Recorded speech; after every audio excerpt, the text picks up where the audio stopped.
2025 மிதுன ராசிக்காரர்களுக்கு ராகு கேது பெயர்ச்சி இப்படி தாங்க இருக்கும்.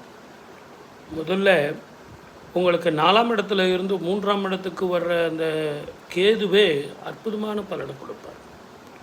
உங்களுடைய ஜாதகத்தில் ராகு பெயர்ச்சி கேது பெயர்ச்சி முதல்ல வருமானத்தை ரொம்ப நாளாக நான் விசா கிடைக்கல சார், க்ரீன் கார்டு கிடைக்கல சார், அதுவே ட்ரை பண்ணிகிட்ருக்கேன், கிடைக்கும். இது வரைக்கும் நீங்கள் எதிர்பார்த்த ஒரு நல்ல உத்தியோகம் சார், நான் அந்த கம்பெனி எதிர்பார்த்துட்டு இருந்தேன், என் ஃப்ரெண்டு தான் அங்கே இருக்கான், கிடைக்கும்.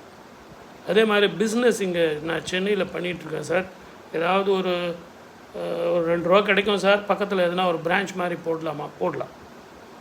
வேற்றுமொழி இனத்தவர்களோடு நான் பார்ட்னர்ஷிப் சேரலாமா அப்படின்னா, இந்த மிதுன ராசிக்காரர்களுக்கு கொஞ்சம் டாலரன்ஸ் கம்மி, பொறுமை கம்மி. உங்களுக்கு அந்தளவுக்கு ஒர்க் அவுட் ஆகுமான்னு பாருங்கள். இருந்தாலும் உங்களுக்கு இப்போ பணம் ரொம்ப கஷ்டமாச்சு, கடந்த 4-5 வருஷமாக ரொம்ப கஷ்டப்பட்டீங்களே, அதனால் அவர் பணம் கொடுக்குறாரு அப்படின்னும்போது உங்களுக்கு கொஞ்சம் மென்டல் ரிலீஃப் வரும் இல்லைங்களா.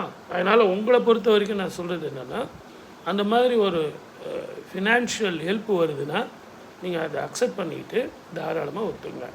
கொஞ்சம் பொறுமையை வளர்த்துங்க. கணவன் மனைவி உறவில் கவனமாக இருங்க. புதிய வேலை கிடைச்சி, புதிய ப்ரமோஷன் கிடைச்சி, புதிய இடத்துக்கு போனீங்கன்னா அவசரப்பட்டு எல்லாத்தையும் நான் இன்றைக்கே பண்ணணும், இப்போவே பண்ணணும்னு பண்ணாதீங்க. பொறுமையாக இருந்து உங்களுடைய இம்ப்ளிமெண்ட்லாம் நிதானமாக செய்யுங்க. ஏற்கனவே இருக்கிற அந்த கம்பெனியில் போய் காசு கட் பண்ணுறேன், அங்கே இருக்கிறவங்களாம் நான் வெளியே அனுப்புகிறேன், அந்த மாதிரிலாம் பண்ணாதீங்க. நீங்கள் எவ்வளோ கஷ்டப்பட்டீங்கிறது உங்களுக்கு தெரியும். அதே மாதிரி தான் அவங்களும் கஷ்டப்படுவாங்கங்கிறத புரிஞ்சுங்க. அவங்கக்கிட்ட இருந்து எப்படி எக்ஸ்ட்ராக்ட் பண்ணி அவங்க வேலை வாங்க முடியும் அப்படிங்கிறத தெரிஞ்சுங்க. உங்களை மாதிரி புத்திசாலியானவரும் அறிவுள்ளவரும் ஞானஸ்தரும் யாருமே கிடையாது.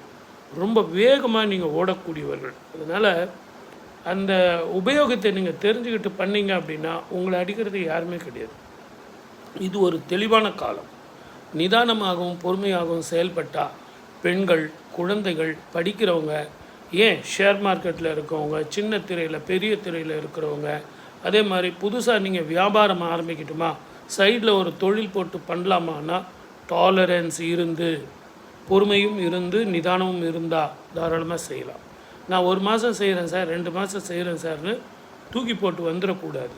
அதே நேரத்தில் இதுதான் என்னுடைய வாழ்க்கை, இதுதான் என்னுடைய பயணம்னு சொல்லி படிக்கிற பிள்ளைங்களாக இருந்தாலும் சரி, தொழில் பண்ணுறவங்களாக இருந்தாலும் சரி, வியாபாரம் பண்ணுறவங்களாக இருந்தாலும் சரி, அதை கொஞ்சம் நிதானித்து நஷ்டம் வந்தாலும் மார்க்கு கம்மியாக எடுத்தாலும் பொறுமையாக இருந்து செயல்பட்டால் இந்த வருஷம் உங்களுக்கு ராகு கேது பெயர்ச்சி லாபமாக இருக்கும், வெற்றி தரும்.